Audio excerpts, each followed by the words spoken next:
చాలామంది చూస్తున్నాం మనము డీజే టిల్లు ఓకే మంచి బ్లాక్ బస్టర్ హిట్ తెలంగాణ నేపథ్యంలో వచ్చింది అండ్ అన్ని డైలాగ్స్ బాగున్నాయి. కానీ బలగం అసలు అంటే చిన్న సినిమాలు ఆడవు థియేటర్కి వెళ్ళలు అనుకున్న వాళ్ళకి ఒక రికార్డులు షేక్ చేసింది సినిమా. అది ఎందుకు అనుకుంటారు?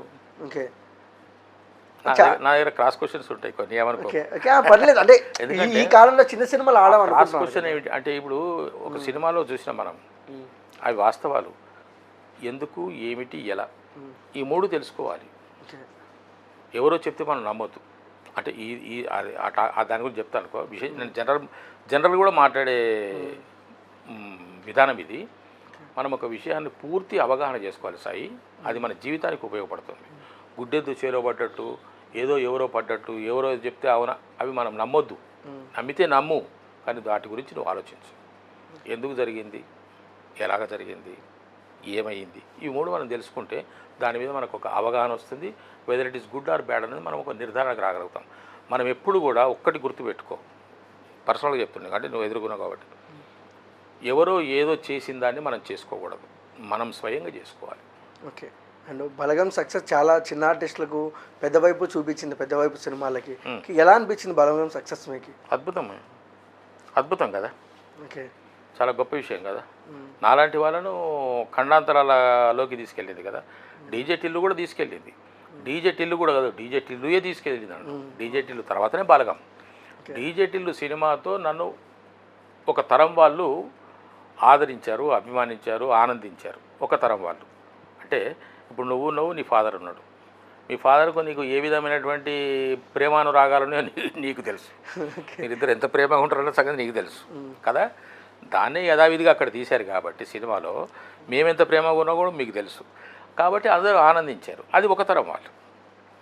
కానీ బలగం సినిమాకి వచ్చేటప్పటికి తరతరాల వాళ్ళు, పండు ముసలి దగ్గర నుంచి అప్పుడే సినిమాలు చూడటం మొదలుపెట్టే వాళ్ళ దాకా దాన్ని ఆదరించారు, ఆనందించారు. ఆ మాటకు వస్తే అనుభూతి చెందారు, సొంత అనుభూతి చెందారు. ఒక అల్లుడు ఉంటే ఈ అల్లుడు నేనే అనుకున్నాడు నా క్యారెక్టర్లో.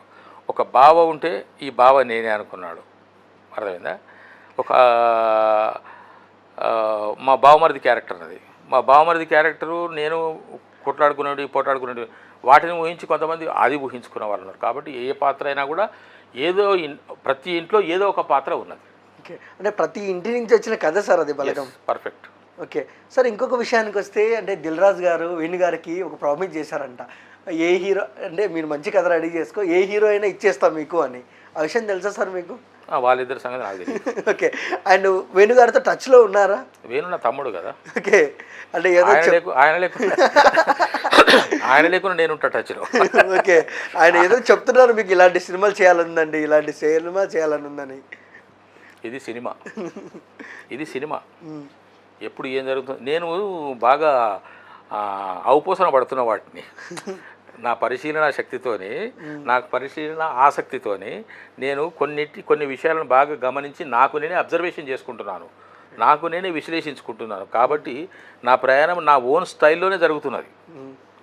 సాయి ఒక అడ్వైజ్ ఇచ్చాడు, ఇంకొకరు అడ్వైజ్ ఇచ్చారు, వింటున్నాను. కానీ దాంట్లో సాధ్యాసాధ్యాలు, నాకు అనుకూలతలు